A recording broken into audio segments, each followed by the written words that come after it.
ہم نے کتاب سے رشتہ چھوڑ دیا. دنیا بھر میں ٹیکنالوجی ہے, صرف پاکستان میں ہی نہیں ہے, مگر اوچھے کے ہاتھ کھلونا آ گیا ہے. میں 2 سال پہلے ایک امریکی یونیورسٹی میں پڑھانے گئی. آپ یقین مانیے میں بالکل ISI کی طرح ہر اسٹوڈنٹ کے پیچھے چپکے لگی رہتی تھی کہ ان کا موبائل دیکھو وہ کدھر ہے. کلاس میں تو نظر ہی نہیں آتا تھا. جب وہ باہر ایسے گیلری میں بیٹھے ہوتے تھے تو وہاں نہیں, لائبریری میں سوال پیدا نہیں ہوتا کیونکہ وہ اپنا بیگ دروازے پہ چھوڑ کے جاتے.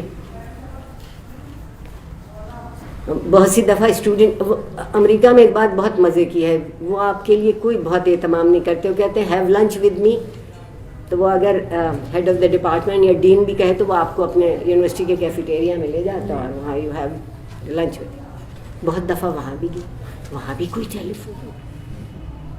میں کہ دھت تیرے کی, تم سے زیادہ تو ہم ترقی یافتہ ہیں. ایک آدمی کی جیب میں 3 رکھے ہوتے ہیں, تم بدبختوں کے پاس ایک نہیں نکلتا. تم کس بات کے ترقی یافتہ؟ ایک دفعہ ان بچوں کے ساتھ میری ملاقات تھی وہاں جو کسی نہ کسی وظیفے پر یا کسی وجہ سے ملک سے باہر پڑھنے گئے تھے, تو وہ اپنے وہ تجربے مجھے بتانا شریک کرنا چاہتے. تو انہوں نے مجھے دوپہر کے کھانے پر بولا. دھواں دھار بارش تھی, خیر ہم پہنچ گئے کیفیٹیریا, بارش نہیں رک رہی تھی, ایک بچی کا انتظار تھا. تو وہ لڑکا انتہائی جھجک کے مجھ سے کہتا ہے, میم اف یو ڈونٹ مائنڈ میں آئی کال ہر. میں کہا پلیز ڈو. میں نے سوچا اٹھ کے کہیں جائے گا نا. اس نے وہ اپنے عمر یار کی زنبیل میں ہاتھ ڈالا کہیں بیک پیک میں, اور اس میں سے بہت اچھا سا ٹیلی فون نکالا, اور اس لڑکی سے صرف اتنا پوچھا ویئر آر یو, ایک جملہ. اس نے جو کچھ بھی جواب دیا اس نے کہا اوکے تھینک یو, بند کیا, اور پھر اسی عمر یار کی زنبیل میں دفن ہو گیا. اس لڑکی نے کہا کہ بارش بہت تیز تھی, میں پچھلی بلڈنگ تک تو پہنچ گئی ہوں اور میں کوشش کر رہی ہوں 5 منٹ میں آ جاؤں گی. بس 2 جملے, where are you, whatever she said, he said thank you. ہمارے یہاں دیکھیے آپ,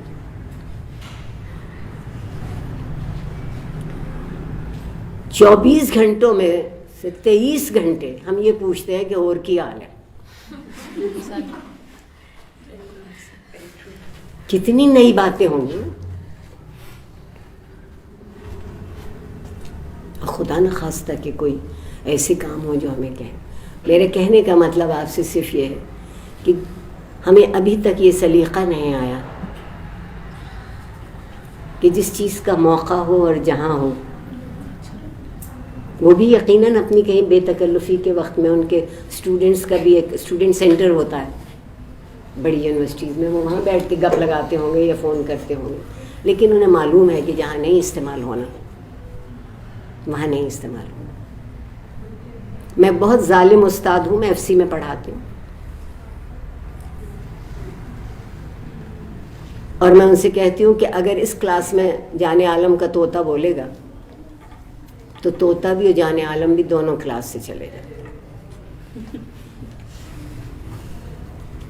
ہر منٹ پہ اگر ٹرن یا کوئی گانا بج رہا ہے تو آپ کیا کریں گے, کیسے پڑھائیں؟ آپ واقعی جہاد کریں گے اگر ان کا ذہن بدل دیں گے. سیکھ تو جائیں گے. تعلیم بہت آسان, علم بہت مشکل.